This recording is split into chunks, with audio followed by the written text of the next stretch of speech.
Picture this: a small boat glides across dark waters toward the mystical Isle of Avalon. Inside lies King Arthur, mortally wounded from his final battle. A woman cradles his head in her lap, tears streaming down her face as she whispers, "My dear brother, you have stayed too long. I fear the wound on your head is already cold." This woman is Morgan Le Fay, the same Morgan Le Fay who, just chapters earlier, had stolen Arthur's sacred sword Excalibur, orchestrated an elaborate plot to murder him in single combat, and spent years working tirelessly to destroy everything he built. How does the same character function as both Arthur's would-be assassin and his final, tender caretaker? How did a benevolent goddess of healing transform into medieval literature's most dangerous sorceress? The answer reveals something far more unsettling than a simple villain origin story. It exposes how the medieval Christian world weaponized storytelling to neutralize threatening forms of female power, turning divine healers into cautionary tales about women who know too much. Morgan Le Fay's story begins not in the courts of Camelot, but in something far older and stranger. Around the year 1150, a Welsh cleric named Geoffrey of Monmouth sat down to write the Vita Merlini, expanding on the wizard's later adventures after the events chronicled in his earlier History of the Kings of Britain. In this text, Morgan makes her literary debut, but she appears as something wholly unlike the scheming villainess who would later bear her name. Geoffrey describes her as Morgan, the eldest and most learned of 9 sisters dwelling on the Isle of Apples, what would later be known as Avalon. These weren't simple healers, or even ordinary witches. Geoffrey presents them as something approaching divinity. Women who commanded the elements themselves. Morgan could fly through the air by transforming her shape, heal diseases thought incurable, and divine the future through the stars. When the mortally wounded Arthur arrives at her island after the Battle of Camelot, she takes him not as an enemy, but as a patient, possibly as something more. There's no blood relation mentioned, no sisterhood to Arthur. She simply represents an otherworldly power capable of preserving Britain's greatest king in a liminal space between life and death. This original Morgan connects directly to deep Celtic traditions that predate Christianity by centuries. Scholars have debated her origins intensely since at least 1904, when Lucy Allen Peyton first proposed a connection between Morgan and the Morrigan, the Irish goddess of battle, fate, and sovereignty. The Morrigan appeared as a terrifying triple goddess, shape-shifting between beautiful maiden, fierce warrior, and death crow, intervening in the affairs of heroes like Cu Chulainn. The name similarity seems too obvious to ignore, Morrigan potentially meaning phantom queen or great queen, and Morgan sharing that sense of queenly terror. Both possessed shape-shifting abilities. Both displayed what Peyton called discordant attitudes toward the hero, sometimes helping, sometimes hindering. Both connected to prophecy, battle magic, and the boundaries between life and death. Yet modern Celtic scholars remain deeply divided on this connection. The problem lies not in the similarities, but in the chronology and cultural transmission. The Morrigan belongs to Irish tradition, while Morgan's earliest appearances root her firmly in Welsh and Breton soil. Could medieval Welsh writers have consciously drawn on Irish goddess mythology? Possibly. But there's an equally strong candidate for Morgan's divine ancestry, much closer to home. Enter Modron, the Welsh divine mother derived from the continental Celtic goddess Dea Matrona. The connections here prove far more concrete than the Morrigan parallel. In Welsh Triad 70, Modron appears as the mother of Owain Mab Urien and Morfydd, her children described as 3 blessed womb burdens of the island of Britain. When we reach later French Arthurian romance, Morgan becomes established as the wife of King Urien and mother of Yvain, the French version of Owain. That's not coincidence or parallel evolution, that's direct character transference. Even more tellingly, Modron is called daughter of Athfalach in Welsh sources. Athfalach's name translates as a place of apples, directly linking this divine mother to Avalon, the Isle of Apples, where Morgan holds dominion in Geoffrey's account. The Welsh goddess Modron and the literary figure Morgan share a husband, a son, a father, connected to the same mystical island and a role as powerful supernatural mother. Whether Modron and Morgan represent the same figure viewed through different cultural lenses, or whether medieval writers consciously adapted the older goddess into their new Christian-inflected narratives, one truth emerges clearly: Morgan began her existence with genuine divine power. But there's another possibility scholars often overlook in their eagerness to trace Celtic origins. Geoffrey of Monmouth, writing in the 12th century, was a highly educated cleric familiar not only with Celtic tradition, but with classical Greco-Roman literature. Some researchers have noted striking parallels between Morgan's character and Greek mythological figures, particularly the sorceress Medea. Like Morgan, Medea possessed extraordinary magical knowledge, helped a hero in his quest only to later betray him, and displayed a capacity for both healing and destruction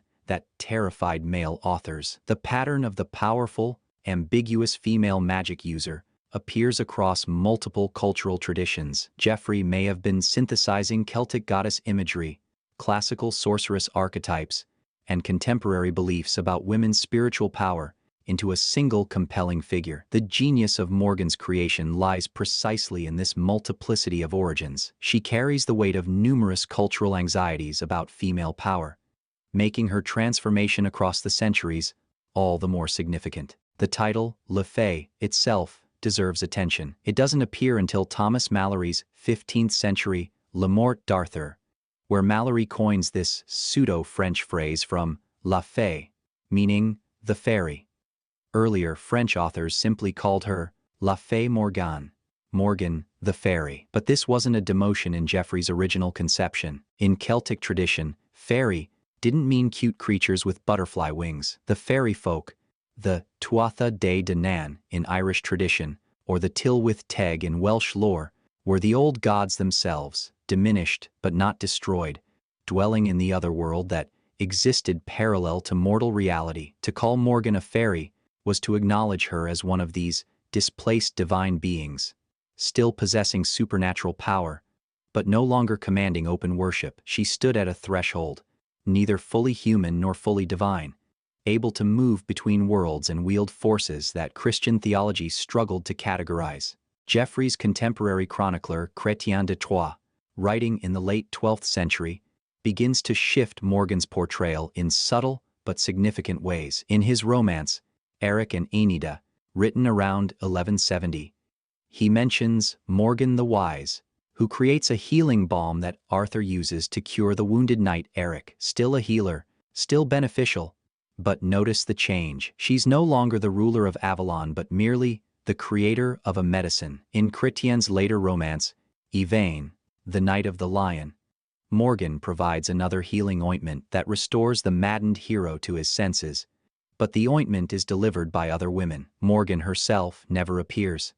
She's becoming abstracted, her power filtered through intermediaries. Most significantly, Chrétien's works introduce Guiomar, Lord of the Isle of Avalon, as Morgan's lover. Suddenly, she's defined not by her own sovereign power over the mystical island, but by her romantic relationship to its male ruler. This seemingly small detail marks the beginning of Morgan's literary diminishment. The goddess who commanded Avalon in her own right becomes the mistress of Avalon's king, her authority derivative rather than inherent. But these early shifts pale compared to the radical transformation Morgan undergoes in the French Vulgate cycle, also called the Lancelot Grail cycle, written in the early 13th century. Here, Morgan doesn't just change, she becomes nearly unrecognizable. Multiple anonymous authors contributed to this massive prose narrative, but scholars believe the Cistercian religious order heavily influenced, if not directly composed, substantial portions. The Cistercians, an austere monastic movement known for their fierce opposition to anything smacking of paganism, viewed women with deep suspicion. Some Cistercian theologians even debated whether women possessed immortal souls. The idea that a woman could wield spiritual or healing power outside the Church's authority represented a direct threat to their worldview. And so they systematically dismantled Morgan, reconstructing her as a warning rather than a wonder. The Vulgate cycle provides Morgan with a detailed backstory designed to explain and condemn her magical knowledge. She's now firmly established as Arthur's half-sister, youngest daughter of Igraine and Duke Gorlois of Cornwall. When Uther Pendragon kills Gorlois and forcibly marries Igraine to legitimize his claim to Arthur, Morgan and her sisters become political inconveniences to be disposed of. Her older sisters are married off to Uther's allies, but Morgan, perhaps because she's youngest, or perhaps because she shows unusual intelligence, gets sent to a nunnery. This detail carries enormous weight. The authors want us to understand that Morgan received her education in a Christian institution, that her subsequent corruption cannot be blamed on pagan influences, but rather on her own dangerous curiosity and moral weakness. While in the convent, Morgan studies healing, astronomy, and what the text calls necromancy, though this term encompassed what we'd consider natural philosophy and mathematics, alongside divination and magic. The implication is clear. Education itself corrupts women. The more Morgan learns, the more dangerous she becomes. The Vulgate authors needed a catalyst to transform Morgan from student to villain, and they found it in Queen Guinevere. According to these texts, Morgan falls deeply in love with a young knight named Guiomar, who happens to be Guinevere's cousin. The two become lovers, carrying on a passionate affair at court, but Guinevere discovers them and, horrified by the scandal such a relationship might cause, breaks up the affair and banishes Guiomar. Some versions specify that Guinevere acts out of genuine concern for propriety. Others suggest jealousy or simply the queen asserting her authority over a presumptuous sister-in-law. Regardless of motivation, this moment marks Morgan's decisive turn toward antagonism. From this point forward, her primary goal becomes exposing Guinevere's own adultery with Lancelot, using magic to trap the lovers and create situations that will reveal their affair to Arthur and the court. The Valley of No Return represents Morgan's most elaborate revenge scheme.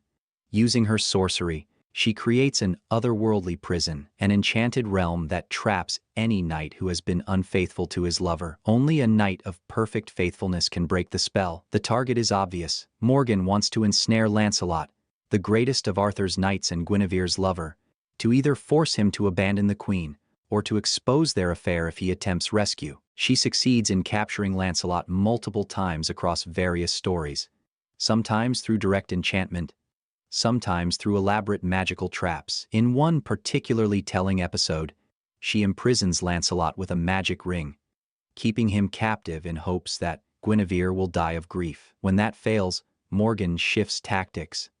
She becomes obsessed with seducing Lancelot herself, constantly trying to make him her lover through magical coercion, drugging, or imprisonment. The text makes clear that Lancelot never consents, always refusing because of his great love for Guinevere. But Morgan's sexual agency, her pursuit of the man she desires, gets recast as predatory villainy. A goddess's choice of consort becomes a witch's attempted rape. Tempted, the most famous of Morgan's schemes involves Excalibur itself. According to both the Vulgate cycle and later retellings, Arthur trusts Morgan deeply enough to give her custody of Excalibur's scabbard. The sword may be powerful, but the scabbard is even more so. Whoever wears it cannot bleed, cannot be killed by any weapon. Arthur entrusts this treasure to his sister, believing in her loyalty. But Morgan has long been conducting an affair with one of Arthur's knights, Avalon of Gaul. Together with the treacherous Lord Damas, Morgan orchestrates an elaborate plot. She creates perfect replicas of both Excalibur and its scabbard, then switches them with the real objects.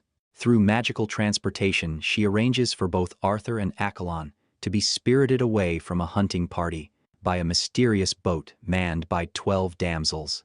Arthur finds himself imprisoned and forced into single combat to decide a dispute. His opponent, Avalon, wielding the real Excalibur, while Arthur fights with a fake that shatters on the first real blow. Only intervention by the Lady of the Lake saves Arthur's life, making Avalon's borrowed sword fly from his hand. When Arthur demands to know who gave Avalon the blade, the knight confesses everything: Morgan's plan for Arthur to die at his own sword's hand, her promise to marry Avalon and make him king. When Avalon dies from his wounds, Morgan flees Arthur's vengeance. She steals the scabbard and throws it into a lake, ensuring its magic is lost forever. In some versions, Arthur catches up to Morgan and demands explanation. Her response varies by telling, but always emphasizes either jealousy, ambition, or simple hatred. The Vulgate cycle explicitly states that Morgan acts from great hatred toward Guinevere, and by extension toward Arthur, who enables and protects his unfaithful wife. Yet, even as the Vulgate authors darken Morgan's portrayal, they can't quite commit to making her purely evil. She still heals wounded knights, still shows mercy in unexpected moments.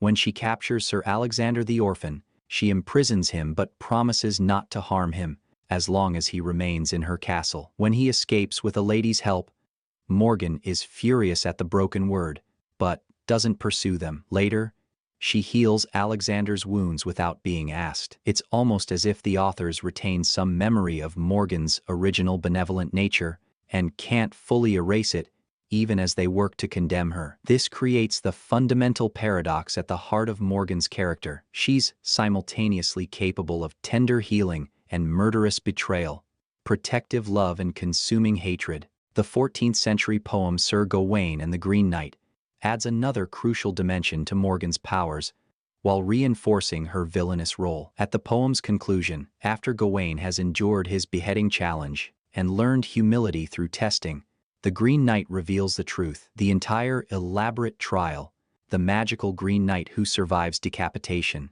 the temptation of Gawain by the host's wife, all of it was orchestrated by Morgan Le Fay. The Green Knight identifies her as Morg the goddess, acknowledging her divine origins even in this late medieval text. She designed the test, he explains, for two purposes: to test the pride of Arthur's knights and to frighten Guinevere to death. This second goal reveals the depths of Morgan's obsession with Arthur's queen. She's not content merely to expose Guinevere's adultery.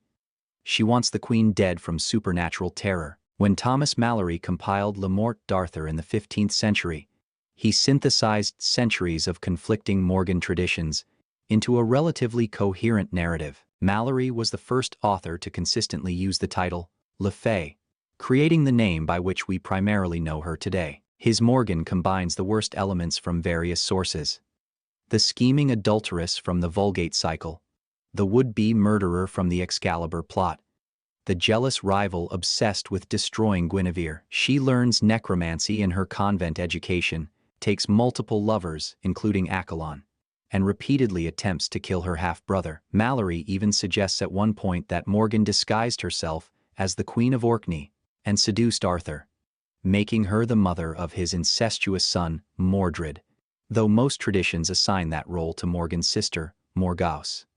The important point is that Malory's Morgan represents the culmination of centuries of literary character assassination. The benevolent fairy queen of Avalon has become an archetype of female malevolence, her every power reinterpreted as a weapon, her every action as a threat. But Malory retains one crucial detail that undermines his own villainization. At Arthur's end, after Mordred has dealt the king his mortal wound at Camelot, Morgan arrives. She comes not with vengeance, but with grief.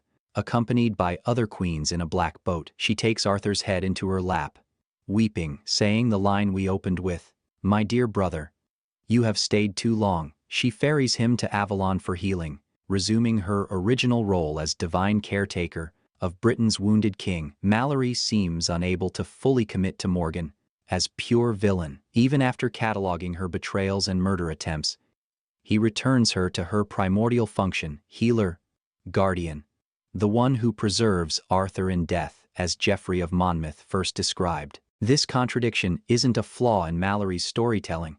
It's the trace of something older and more troubling that medieval Christianity tried but failed to completely erase. Morgan's transformation from goddess to villainess follows a pattern repeated throughout European literature as Christianity sought to discredit pagan spiritual traditions. Powerful women, who once commanded religious authority as priestesses, healers, and prophets, get rewritten as morally corrupt sorceresses, whose knowledge comes from demonic sources rather than divine inspiration. Their sexual agency, which in Celtic tradition represented a sovereign queen's prerogative to choose her consort and thus legitimize kingship, becomes evidence of licentiousness and corruption. Their healing abilities, once signs of connection to life-giving divine forces, become suspect necromancy that transgresses proper boundaries between life and death. The Cistercian influence on the Vulgate cycle makes this particularly explicit. These monks despised matters of the flesh,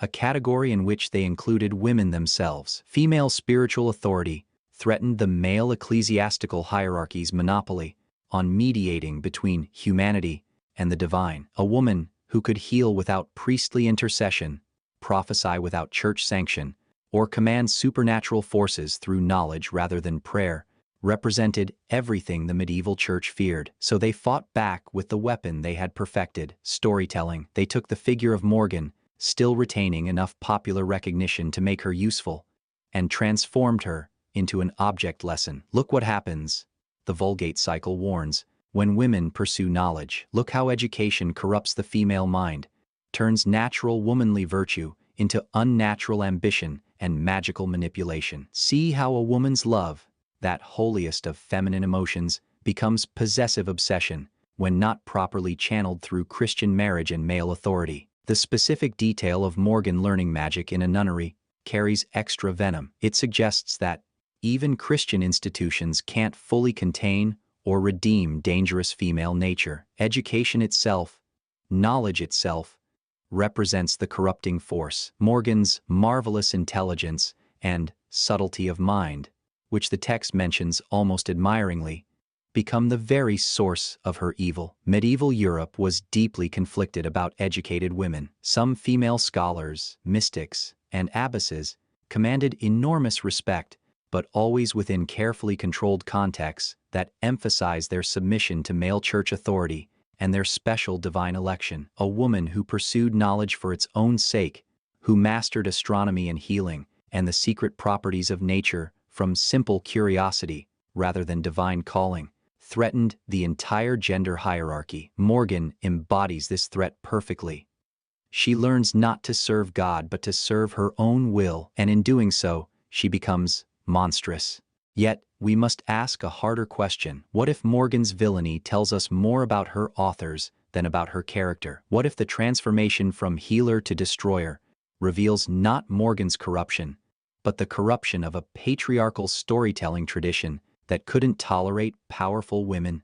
Consider the actual actions attributed to Morgan across these texts. She has an affair with a man she loves and gets publicly humiliated and exiled by Guinevere. She responds by trying to expose Guinevere's far more destructive affair with Lancelot, an adultery that will ultimately destroy Camelot and lead to Arthur's death. Morgan tells the truth, while Guinevere lives a lie that kills thousands. She attempts to kill Arthur only after he has built a kingdom based on hypocritical Christian values while tolerating his wife's adultery and his knight's violence. She preserves knowledge of healing and the old ways while Arthur's court destroys pagan traditions. From a certain angle, Morgan isn't the villain. She's the last priestess of a dying religion, fighting a losing war against the Christian apocalypse of Arthurian civilization. This reading finds support in Morgan's enduring connection to Avalon. Even in her most villainous portrayals, she remains associated with the Isle of Apples, that liminal space between the Christian world and the older Celtic otherworld. Avalon represents the survival of pagan wisdom, the preservation of healing knowledge and natural magic that Christianity sought to monopolize or eliminate. Morgan guards that threshold. She remains loyal to older truths even as they're branded as lies, to older powers even as they're called demonic. Her conflict with Arthur isn't simply sibling rivalry or sexual jealousy. It's religious war, the collision between dying paganism and ascendant Christianity, fought on the intimate scale of family betrayal. The modern reclamation of Morgan as a proto-feminist figure draws heavily on this interpretation. Marion Zimmer, Bradley's 1982 novel, The Mists of Avalon, reimagines the entire Arthurian cycle from Morgan's perspective, recasting her as Morgane, high priestess of the goddess, fighting to preserve the old religion against Christian encroachment. Bradley portrays Arthur not as Morgan's victim, but as her tragedy, a man who betrays his sacred duty to the goddess and to the land itself by embracing Christianity and its life-denying values. The conflict between Morgane and Arthur becomes explicitly theological and political, rather than personal. Bradley's Morgane uses magic, sexuality, and political maneuvering, not from corruption but from desperate necessity, trying to save a spiritual tradition that Arthur's Christianity seeks to eradicate. Bradley's interpretation resonated powerfully with late 20th century feminist readers, spawning decades of similar retellings that rehabilitate Morgan as a complex, morally ambiguous defender of female power and pagan spirituality. These rereadings acknowledge something crucial. Morgan's villainy consists largely of refusing to accept patriarchal authority, declining to submit her will to male control, pursuing knowledge and power in her own right. In medieval terms, these actions defined evil in a woman. In modern feminist terms, they define resistance and agency. The same character traits that made Morgan a villain in Malory make her a hero in Bradley. But we must be careful not to simply invert the medieval prejudice, replacing evil sorceress with misunderstood priestess, as if that explains everything. Both readings reduce Morgan to a symbol, whether of female corruption or female resistance. The truth lies in embracing the paradox that medieval authors created perhaps accidentally. Morgan is both healer and destroyer, both Arthur's protector and his enemy, both loyal sister and would-be murderer. She contains multitudes in ways that most medieval characters don't. Male heroes can be complex, flawed, morally ambiguous, but medieval women in literature tend toward archetypes: the pure virgin, the faithful wife, the wicked adulteress. Morgan breaks this pattern. She heals and harms, she loves and hates, she preserves and destroys. This complexity, more than any specific action, makes her dangerous to medieval Christian storytelling. The psychological implications of Morgan's character deserve examination. What does it mean that the same woman who attempts to murder Arthur ultimately cradles his dying head with genuine grief? Several interpretations present themselves. Perhaps Morgan's hatred of Arthur stems not from simple evil, but from profound betrayal and loss. She lost her father when Uther killed Gorlois. She lost her childhood when she was exiled to a convent. She lost her love when Guinevere banished Guiomar. Everything Morgan valued was destroyed by the same patriarchal power structure that Arthur embodies and perpetuates. Her attempts to kill him represent not motiveless malignity, but the rage of the dispossessed. Yet, when Arthur finally falls, when his death releases her from the need to fight him, her original love and loyalty resurface. She remembers him not as the king who enabled her oppression, but as her brother, the child who shared her mother's blood. This reading suggests that Morgan's villainy is performative, a role she adopts in response to trauma and injustice. The real Morgan, the one who appears at Arthur's death, is the healer and guardian from Geoffrey of Monmouth's original vision. The scheming sorceress is what a hostile world forced her to become. This interpretation aligns with modern psychological understanding of how abuse and oppression can twist originally benevolent personalities toward destruction. Morgan becomes a tragic figure, a woman of immense gifts and capacity for good, corrupted not by her own nature but by a world that gave her no way to express her power except through opposition and vengeance. Alternatively, we might read Morgan as embodying the fundamental ambivalence of power itself. Healing and harming spring from the same knowledge. The herbs that cure can also poison. The magic that preserves Arthur at Avalon could also destroy him at Accolon's hand. Morgan understands this duality in ways that the Christian knights of Arthur's court cannot. They want clear categories: good magic versus evil magic, godly power versus demonic power. But Morgan knows that power simply is neither good nor evil, only directed by will and circumstance. This makes her philosophically dangerous in a different way than simple villainy. She represents an older, pagan understanding of the sacred that refuses Christian moral absolutes. The unanswered question at the heart of Morgan's mythology concerns identity itself. Is she divine, human, or something between? Geoffrey of Monmouth presents her as essentially a goddess, capable of flight and immortality, ruling an otherworldly island. Later, authors make her explicitly human, Arthur's half-sister, educated by mortals in a Christian institution, but they can't strip away all her supernatural attributes without losing the character entirely. So, she becomes Le Fay, the fairy, occupying that ambiguous middle space between mortal and divine that Christianity struggled to categorize. This liminality extends to every aspect of her character. She's neither purely good nor purely evil, neither completely loyal nor entirely treacherous, neither Arthur's salvation nor his destruction. She exists in the spaces between categories, defying the clear moral taxonomies that medieval Christianity tried to impose on the cosmos. This refusal to be categorized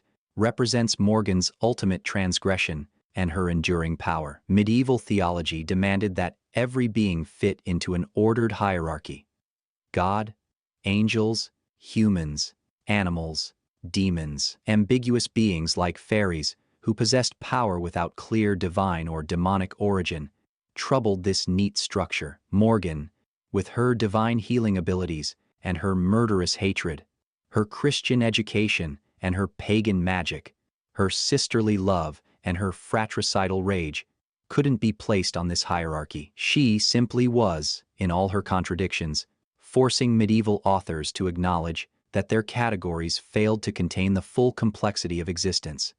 That acknowledgement appears in the persistent gap between Morgan's actions and her essence. She does terrible things, plots murders, imprisons knights, creates enchanted prisons. But when the story needs a healer, when Arthur requires one last miracle, Morgan appears. Every attempt to make her purely villainous crashes against this bedrock truth. At the deepest level of the mythology, Morgan preserves Arthur. She ferries him to Avalon not despite her previous murder attempts, but because preserving the once and future king represents her fundamental nature. The plots against Arthur are aberrations, responses to circumstance and trauma. Healing Arthur is who Morgan actually is.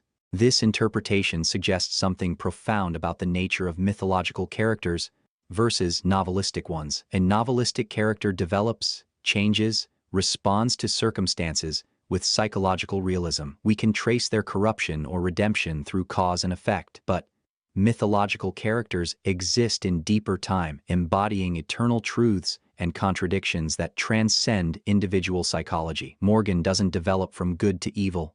She simply is both, simultaneously, because she represents forces that precede and exceed human moral categories. She is the other world itself, neither heaven nor hell but that third space of fairy, where healing and harming emerge from the same source, where the same goddess who nurtures life presides over death. The question, how did Morgan become dangerous, thus becomes, how did Christianity's attempt to categorize and contain her fail? The transformation we've traced across centuries of literature represents not Morgan's corruption, but medieval Christianity's increasingly desperate attempts to fit her into their moral framework. Geoffrey of Monmouth could still appreciate her as a benevolent pagan survival, a healing goddess who served Arthur's legend without threatening Christian truth. But as the Arthurian legend became more thoroughly Christianized, as it evolved from Welsh oral tradition through French romance to English prose, Morgan's resistance to Christian categorization made her increasingly problematic.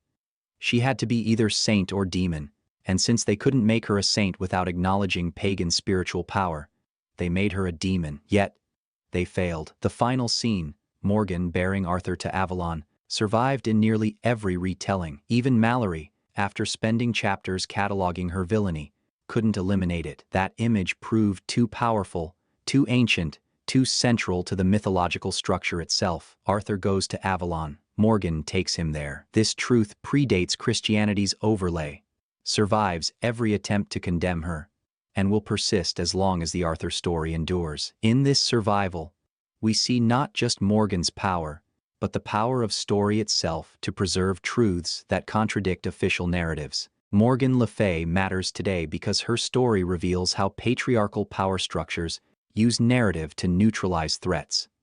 When women possess knowledge, authority, or power that challenges male control, the dominant culture rewrites them as villains. Their healing becomes witchcraft, their wisdom becomes dangerous cunning, their sexuality becomes predatory licentiousness, their resistance becomes malevolent scheming. This pattern extends far beyond medieval romance into modern politics, media, and culture. Powerful women are difficult, ambitious, calculating, while men displaying identical traits are leaders, driven, strategic. Morgan's transformation from goddess to villainess represents the prototype for this ongoing cultural project. But Morgan's story also reveals the limits of that project. You can rewrite the goddess as a villain, but you can't erase her completely. She persists in contradictions your narrative can't reconcile, in moments when your own story requires her original power and benevolence to function. Arthur must reach Avalon. Morgan must take him there. This mythological necessity trumps theological preference. The story knows truths deeper than its Christian authors consciously intended, and those truths emerge in gaps, silences, and contradictions. When Malory has Morgan weep over Arthur, calling him dear brother, with genuine grief, he reveals something neither he nor his sources could fully suppress. Morgan loves Arthur. She always loved him.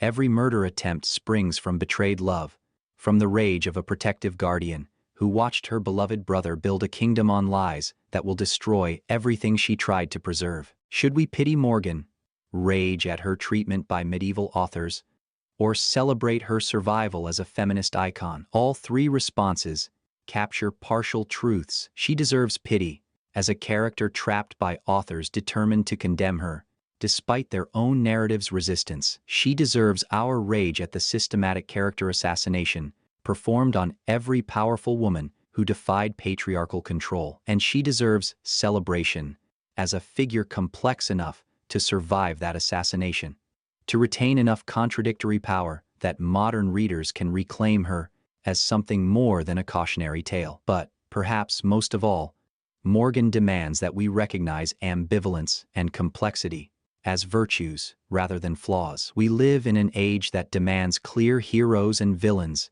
that wants to categorize every historical figure as purely good or purely evil. Morgan refuses this reduction. She heals and harms. She loves and hates. She destroys and preserves. She is both the goddess and the villain. And that bothness matters more than choosing sides. If you've made it this far, thank you for exploring Morgan's mysteries with me. Her story raises questions I can't fully answer. Was she ever real? A historical figure transformed by legend? Or did she spring wholly from literary imagination, a composite of goddess fragments and cultural anxieties? Does it matter whether she existed when her story tells such profound truths about power, knowledge, and the fear of female agency? I don't know. But I know her story still resonates, still disturbs, still reveals uncomfortable truths about how we treat powerful women in our own time. If this deep dive into Morgan Le Fay fascinated you, please like this video and subscribe to History Scrolls for more explorations of mythology's most complex characters. And in the comments, I want to hear your take. Is Morgan a villain, a victim, or something more complicated than either label allows? What other powerful women from myth deserve this kind of deep examination? Let's keep the conversation going.